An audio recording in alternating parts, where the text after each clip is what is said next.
This is TMUA question of the day, day 24 hints with stopmaths.com and Tobin Payne. So our A-level plus question is one on surds. Now, what you usually expect to do with surds, usually you'd be thinking of simplifying, but all of the numbers here are surds, so we're not going to be simplifying anything. So instead, you're going to want a different way of comparing these numbers so you can find the median. So just think as well, and they're all positive. So say we had two numbers A and B, and A was greater than B, but the form of A and B isn't necessarily helpful because it's got a square root in it. Would it still be true that A squared is greater than B squared? And would that be an if and only if A and B are both positive, greater than 0? I can put that greater than 0 there. Is that an if and only if statement? Can you do anything with those numbers to make them easier to compare? Our algebra question today, Tobin has listed it in his little document that he provides questions to me as learning how to do nonsense maths, and he's put nonsense in quotation marks.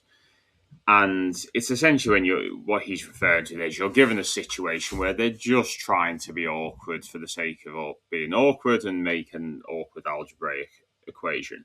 Now, they've given you X already, but what else do you have to introduce? You don't know anything other than he's gone 10% faster, and that's reduced it by X minutes. So what's your method in order to do this?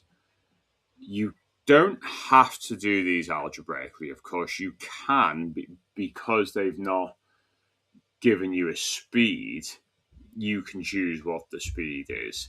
So try and do this by applying a speed and sort of think without loss of generality, or I'd say, and in fact, try and also do it algebraically. A lot of these questions, it's worth doing them in multiple ways just so that you've built up those multiple tools that you can use in the TMUA exam.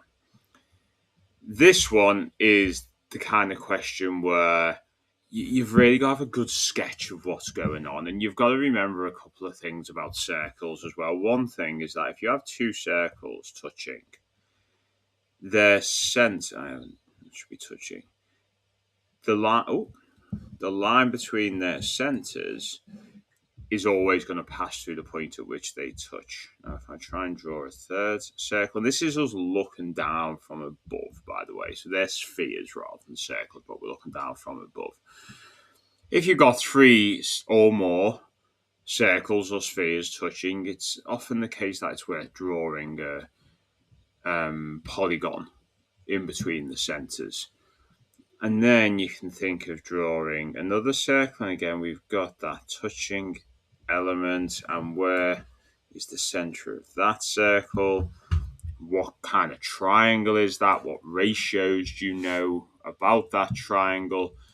It is it's not essential, but if you've got time, looking up some of the triangle centers can be really helpful, because you can find out some ratios about triangle centers. There's 4 main types of triangle centers. It's worth just, sticking that into Google and have a little look.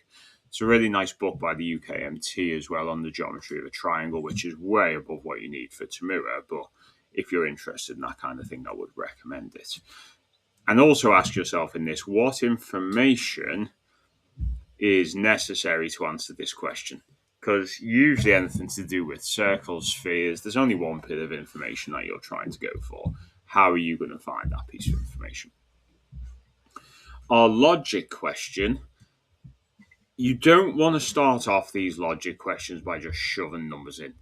It's not going to be just a trial and error without any thought beforehand. Sometimes you do need a bit of trial and error, but you want to stop and think. So they've told you about the sum of a row and the sum of a column.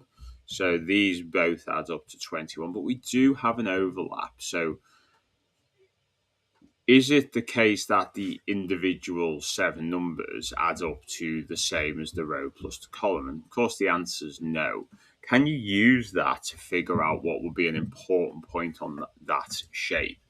And when you have these sorts of shapes and putting numbers in shapes, always ask yourself, is there any square, is there any space that's more interesting than the others? Can I start there?